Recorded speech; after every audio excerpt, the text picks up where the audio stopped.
വർത്തമാന കാലഘട്ടം നിർമ്മിത ബുദ്ധിയുടെ നിയന്ത്രണത്തിലാണ്. മനുഷ്യബുദ്ധിയെ നിർമ്മിത ബുദ്ധി നിയന്ത്രിക്കുമോ എന്ന് പോലും ഭയപ്പെടുന്നൊരു കാലഘട്ടത്തിലാണ് നമ്മൾ ജീവിച്ചു വരുന്നത്. അത്തരം സാഹചര്യത്തിലാണ് പരിശുദ്ധ ലയോ 14 മാർപ്പാപ്പയുടെ ആദ്യ ചാക്രിക ലേഖനം അങ്ങേയറ്റം പ്രസക്തമാകുന്നത്. അദ്ദേഹത്തിൻ്റെ ആദ്യ ചാക്രിക ലേഖനത്തിൻ്റെ പേര് മാഗ്നിഫിക്ക ഹ്യൂമാനിത്താസ്, മാനവ മഹത്വം എന്നുള്ളതാണ്. വർത്തമാന കാലഘട്ടത്തിൻ്റെ എല്ലാ പ്രത്യേകതകളും ഉൾക്കൊണ്ടുകൊണ്ട് മനുഷ്യൻ്റെ മഹത്വത്തെ അങ്ങേയറ്റം ഉയർത്തിപ്പിടിക്കുന്ന ഒരു ചാക്രിക ലേഖനമാണ് പരിശുദ്ധ പിതാവ് നമുക്കായി നൽകിയിട്ടുള്ളത്. 2026 മെയ് 25 പുറത്തിറങ്ങിയ ഈ ചാക്രിക ലേഖനത്തിൽ ഒപ്പുവെക്കുന്നതിനായി അദ്ദേഹം തിരഞ്ഞെടുത്ത തീയതി വലിയ പ്രസക്തിയുള്ളതാണ്. 2026 മെയ് 15 അദ്ദേഹം ഈ രേഖയിൽ ഔദ്യോഗികമായി ഒപ്പുവെച്ചത്. കാരണം ചരിത്രത്തിലേറെ കോളിളക്കങ്ങൾ സൃഷ്ടിക്കുകയും വ്യത്യസ്തതകൾ കൊണ്ട് അടയാളപ്പെടുത്തുകയും ചെയ്ത ഭാഗ്യസ്മരണാർഹനായിട്ടുള്ള ലയോ 13 മാർപ്പാപ്പയുടെ റെയിരും നൊവാരും എന്ന ചാക്രിക ലേഖനം പുറത്തിറങ്ങിയത് 135 വർഷങ്ങൾക്കപ്പുറത്ത് 1891 മെയ് 15 വ്യവസായ വിപ്ലവത്തിന് ശേഷം മനുഷ്യൻ്റെ ജീവിതം, പ്രത്യേകിച്ച് തൊഴിലാളികളുടെ ജീവിതം അങ്ങേയറ്റം ദുരിതപൂർണമായൊരു കാലഘട്ടത്തിൽ അവരുടെ അവകാശങ്ങൾക്ക് വേണ്ടി ശക്തമായി വാദിച്ച ചാക്രിക ലേഖനമാണ് റെയിരും നൊവാരും. അതിൻ്റെ 135 വാർഷികത്തിലാണ് വർത്തമാന കാലഘട്ടത്തിൻ്റെ വലിയ പ്രതിസന്ധിയായ നിർമ്മിത ബുദ്ധിയുടെ കാലഘട്ടത്തിൽ മനുഷ്യൻ്റെ മഹത്വത്തെ ചോദ്യം ചെയ്യരുത് എന്ന് പരിശുദ്ധ പിതാവ് ലോകത്തോട് ആഹ്വാനം ചെയ്യുന്നത്.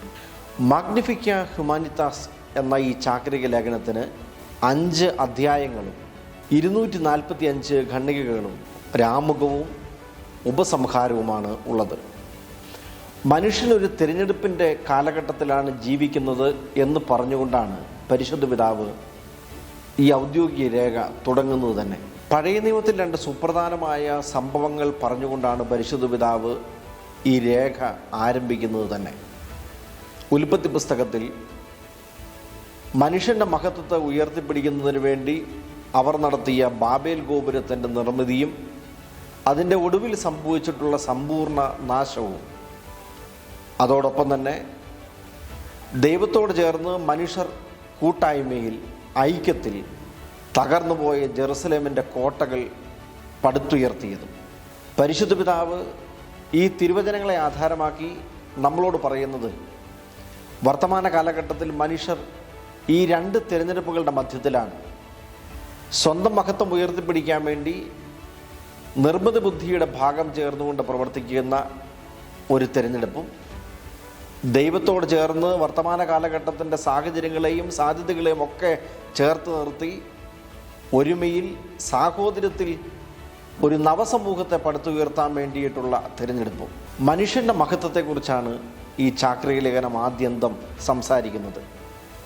ദൈവത്തിൻ്റെ ഛായയിലും സാദൃശ്യത്തിലും സൃഷ്ടിക്കപ്പെട്ട മനുഷ്യർക്ക് പകരം വയ്ക്കുന്നതിന് ഒരു സാങ്കേതിക വിദ്യയ്ക്കും ആവില്ല എന്ന് പരിശുദ്ധ പിതാവ് അസന്നിഗ്ധമായി ഈ ചാക്രിക ലേഖനത്തിൽ പ്രതിപാദിക്കുന്നു. നിർമ്മിത ബുദ്ധിക്ക് മനുഷ്യൻ്റെ ഭാഷ അനുകരിക്കാനാവും, പക്ഷേ അവൻ്റെ ഹൃദയവികാരങ്ങൾ തിരിച്ചറിയാനാവുകയില്ല. നിർമ്മിത ബുദ്ധിക്ക് നിയമം വിശകലനം ചെയ്യാനാവും, പക്ഷേ കരുണ കാണിക്കാനാവുകയില്ല. നിർമ്മിത ബുദ്ധിക്ക് ഡേറ്റ അവലോകനം ചെയ്യാൻ കഴിയും, പക്ഷേ ആത്മാവിനെ തിരിച്ചറിയാൻ കഴിയുകയില്ല. നിർമ്മിത ബുദ്ധിക്ക് മനുഷ്യൻ സംസാരിക്കുന്നത് പോലെ സംസാരിക്കാൻ കഴിഞ്ഞേക്കാം, പക്ഷേ സ്നേഹത്തിൻ്റെ ഭാഷ അതിനറിയില്ല. തുടങ്ങി നിർമ്മിത ബുദ്ധിയെ അതിജീവിക്കുന്ന മനുഷ്യൻ്റെ മഹത്വത്തെക്കുറിച്ച് പരിശുദ്ധ പിതാവ് പലയാവർത്തി ഈ ചാക്രിക ലേഖനത്തിൽ സൂചിപ്പിക്കുന്നുണ്ട്. വേഗതയും കൃത്യതയും വർദ്ധിപ്പിക്കുന്ന നിർമ്മിത ബുദ്ധിയുടെ അൽഗരിതങ്ങൾ മനുഷ്യൻ്റെ സർഗാത്മകതയ്ക്കും അവൻ്റെ കരുണയ്ക്കും സ്നേഹത്തിനും പകരം വയ്ക്കാനാവുന്നതല്ല എന്നും പരിശുദ്ധ പിതാവ് ഓർമ്മിപ്പിക്കുന്നു. ഇങ്ങനെയൊക്കെ വ്യാഖ്യാനിക്കപ്പെടുമ്പോഴും ഈ ചാക്രിക ലേഖനം നമുക്ക് നൽകുന്ന പ്രതീക്ഷ വലുതാണ്. കാരണം പരിശുദ്ധ പിതാവ് ഒരിക്കലും നിർമ്മിത ബുദ്ധിക്ക് എതിരല്ല. പിതാവ് നമ്മളെ ഓർമ്മിപ്പിക്കുന്നത് സർഗാത്മകതയുടെ, നിർമ്മിത ബുദ്ധിയുടെ എല്ലാ സാധ്യതകളും നമ്മൾ ഉപകാരപ്പെടുത്തണം. അത് മനുഷ്യൻ്റെ മഹത്വത്തെ ഉയർത്തിപ്പിടിക്കുന്നതിനാകണം. മനുഷ്യൻ്റെ മഹത്വത്തെ ഉയർത്തിപ്പിടിച്ച് ഈ കാലഘട്ടത്തിൽ പൊതു നന്മയ്ക്ക് ഉതകുന്ന രീതിയിൽ കാര്യങ്ങളെ ക്രമീകരിക്കുന്നതിന് സാധ്യമാകുന്ന എല്ലാ നൂതന സാങ്കേതിക വിദ്യകളെയും നമ്മൾ ഉപയോഗിക്കണം എന്ന് തന്നെയാണ് അദ്ദേഹം പറഞ്ഞു വയ്ക്കുന്നത്. സൂചിപ്പിക്കപ്പെട്ടതുപോലെ ഈ ചാക്രിക ലേഖനത്തിന് 5 അധ്യായങ്ങളാണുള്ളത്. അതിൻ്റെ ആദ്യത്തെ അധ്യായത്തിൽ സുവിശേഷത്തോട് നീതി പുലർത്തുന്ന സർഗാത്മകമായ ഇടപെടലിനെ കുറിച്ചാണ് പ്രതികരിക്കുന്നത്. മനുഷ്യ വ്യക്തിയുടെ മഹത്വത്തിന് കാരണം ദൈവത്തിൻ്റെ സ്വരൂപത്തിൽ അവൻ സൃഷ്ടിക്കപ്പെട്ടിരിക്കുന്നു എന്നത് തന്നെയാണ്.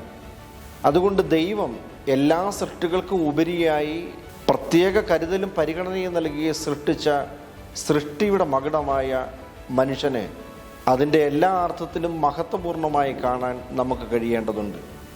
രണ്ടാമത്തെ അധ്യായം സഭയുടെ സാമൂഹിക പ്രബോധനങ്ങളും അടിസ്ഥാനങ്ങളും ആദർശങ്ങളും എന്നുള്ളതാണ്. ഇതിൻ്റെ പ്രധാനപ്പെട്ട ചർച്ചാ വിഷയം മനുഷ്യ വ്യക്തി ത്രിത്വേക ദൈവത്തിൻ്റെ പ്രതിച്ഛായയാണ് എന്നുള്ളതാണ്. സഭയുടെ എല്ലാ കാലത്തെയും സാമൂഹിക പ്രബോധനങ്ങളുടെ അടിസ്ഥാനം തുല്യതയും മനുഷ്യൻ്റെ സമഗ്രമായ വളർച്ചയും എന്നുള്ളതാണ്. മൂന്നാമത്തെ അധ്യായം സാങ്കേതികതയും വാഗ്ദാനങ്ങളും എന്നുള്ളതാണ്. നിർബന്ധ ബുദ്ധി നൽകുന്ന വാഗ്ദാനങ്ങൾക്കപ്പുറത്തേക്ക് മനുഷ്യൻ്റെ മഹത്വത്തെ ഉയർത്തിപ്പിടിക്കാൻ വേണ്ടിയിട്ടുള്ള ഉത്തരവാദിത്വ ബോധത്തിലേക്കാണ് പരിശുദ്ധ പിതാവ് നമ്മെ ക്ഷണിക്കുന്നത്. നിർബന്ധ ബുദ്ധിയുടെ ക്രമാനുഗതമായ വളർച്ച മനുഷ്യ മഹത്വത്തിന് നൽകുന്ന ക്ഷതങ്ങൾ ഈ അധ്യായത്തിൽ വിവരിക്കുന്നുണ്ട്. നിർബന്ധ ബുദ്ധി മനുഷ്യ മഹത്വത്തിൻ്റെ വെളിച്ചമായി ഉപയോഗിക്കപ്പെടണമെന്ന് അദ്ദേഹം ഉദ്ബോധിപ്പിക്കുന്നു.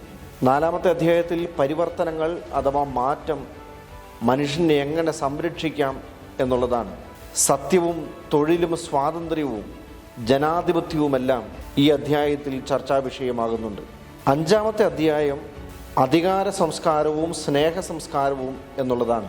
ഇത് സാമൂഹ്യമായ ഒരു തുറവിയാണ് നമുക്ക് നൽകുന്നത്. അധികാര സംസ്കാരത്തെ സ്നേഹ സംസ്കാരം കൊണ്ട് എങ്ങനെ അതിജീവിക്കാൻ കഴിയും എന്ന് പരിശുദ്ധ പിതാവ് ഈ അധ്യായത്തിൽ വിവരിക്കുന്നു.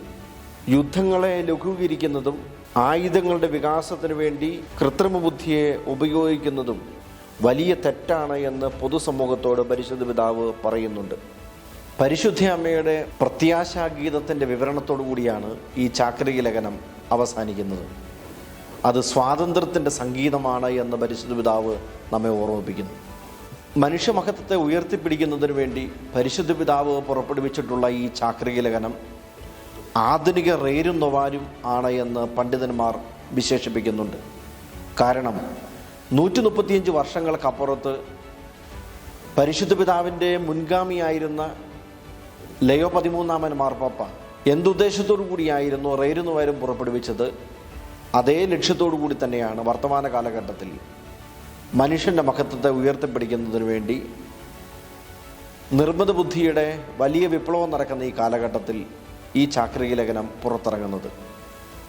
വ്യവസായ വിപ്ലവത്തിൻ്റെ തുടർച്ചയായി നാട്ടിൽ മനുഷ്യത്വത്തിന് വലിയ വില കുറഞ്ഞു പോയ കാലഘട്ടത്തിൽ തൊഴിലാളികളെ സംരക്ഷിക്കുന്നതിന് വേണ്ടി അവരുടെ അവകാശങ്ങൾ നേടിയെടുക്കുന്നതിന് വേണ്ടി പൊതുസമൂഹത്തിൽ അവരെ കുറവുകൾ കൂടാതെ പ്രതിഷ്ഠിക്കുന്നതിന് വേണ്ടി വിപ്ലവാത്മകമായിട്ടുള്ള റേരും നൊവാരും സമൂഹത്തിൽ വലിയ ചർച്ചകൾക്ക് വഴിയൊരുക്കുകയും വലിയ ചലനങ്ങൾ സൃഷ്ടിക്കുകയും ചെയ്തതുപോലെ വർത്തമാന കാലഘട്ടത്തിൽ പുറത്തിറങ്ങുന്ന മാഗ്നിഫിക്ക ഹ്യൂമാനിറ്റാസ് മാനവ മഹത്വം എന്ന ഈ ചാക്രിക ലേഖനം ഇതിനോടകം വിവിധ ഇടങ്ങളിൽ ലോകരാജ്യങ്ങളിൽ ചർച്ചകൾക്ക് നിദാനമായി കഴിഞ്ഞിരിക്കുന്നു. നമുക്ക് പ്രത്യാശയോടെ പരിശുദ്ധ പിതാവിൻ്റെ പ്രഥമ ചാക്രിക ലേഖനത്തെ നോക്കിക്കാണാം. അഭിമാനത്തോടെ സ്വർഗം പരിശുദ്ധ പിതാവിലൂടെ ഈ കാലഘട്ടത്തിൽ ലോകത്തിന് നൽകിയിരിക്കുന്ന വലിയ സമ്മാനമായി മാനവ മഹത്വത്തെ ഉയർത്തിപ്പിടിക്കുന്ന വലിയ കാഹളധ്വനിയായി ഈ ചാക്രിക ലേഖനത്തെ നമുക്ക് സ്വീകരിക്കാം.